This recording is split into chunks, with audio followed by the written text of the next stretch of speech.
3颗。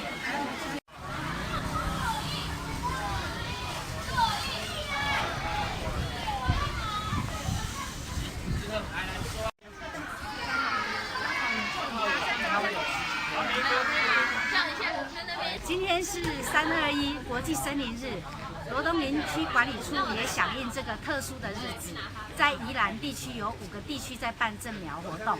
第一个是在我们罗东林业文化园区，那在其他乡镇有南澳火车站，还有礁溪的有温泉公园，还有大同乡公所等。都有办正苗的活动。那在金山慈护宫也有一场，是属于新北市的范围。那就欢迎民众在9点半开始，可以到各个正苗的地方去，以今年度106年的3张发票换取1棵树苗来办理领取苗木。希望大家能多多的来领取苗木，把它带回去做家园的绿美化，也为地球尽一份心力。